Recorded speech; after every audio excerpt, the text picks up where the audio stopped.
Errol Musk उनका नाम है, जो कि घरेलू इलेक्ट्रिक वाहन चार्जिंग समाधान देने वाली कंपनी सर्वोटेक पावर सिस्टम के वैश्विक सलाहकार बोर्ड में हाल ही में शामिल हुए और अपनी इस नई भूमिका के तहत पहली बार भारत आए।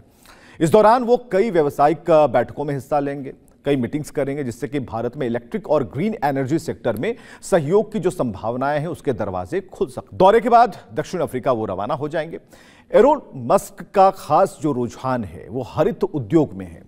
वो ग्रीन टेक्नोलॉजी के क्षेत्र में काम करने वाले कई समूहों के साथ चर्चा करने वाले हैं और जानकारियां तो यहां तक आ रही हैं कि एरोल मस्क ग्रीन एनर्जी के क्षेत्र में एक बड़ा निवेश कर सकते हैं। एरोल मस्क भारतीय संस्कृति और धर्म में बहुत गहरी रुचि रखते हैं। अयोध्या जाकर मंदिर दर्शन करना उनके लिए एक विशेष अनुभव होगा और उन्होंने कहा कि भारत में होना और हरित प्रौद्योगिकी और सतत विकास में इसकी जीवंत प्रगति को देखना उनके लिए बहुत सौभाग्य की बात है। आगे कहते हैं कि सर्वोटेक 5 जून को विश्व पर्यावरण दिवस पर स्थिरता और हरित पर्यावरण पर जोर देने के लिए एक वृक्षारोपण अभियान का आयोजन करने वाला है, जिसमें शामिल भी वो होंगे। और उन्होंने एक बात जो पते की कही, उन्होंने कहा कि स्वच्छ भविष्य के प्रति भारत की प्रतिबद्धता और इसका बढ़ता हुआ ईवी इकोसिस्टम अविश्वसनीय अवसर प्रस्तुत करता है। उन्होंने कहा कि मैं सर्वोटेक के विजन में योगदान देने और वैश्विक हरित क्रांति में भारत की अगुवाई करने की क्षमता का पता लगाने के लिए काफी उत्सुक हूं। तो अध्यात्म के रास्ते जो शुरुआत वो एरोल मस्क कर रहे हैं उससे कहीं ना कहीं एक उम्मीद जगती है, क्योंकि भगवान राम, क्योंकि भारत जो है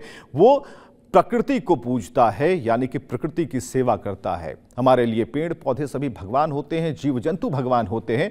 और ये देखिए कि विश्व के सबसे अमीर व्यक्ति के पिता जब यहां पहुंचते हैं भारत की जमीन पर एक नई शुरुआत करने के लिए, तो अध्यात्म का रास्ता भी है, संस्कृति भी है, विरासत भी है, अध्यात्म भी है और खुद भगवान श्री राम भी हैं। तो ये पंच जो तत्व हैं उनके मन में बैठे हुए हैं।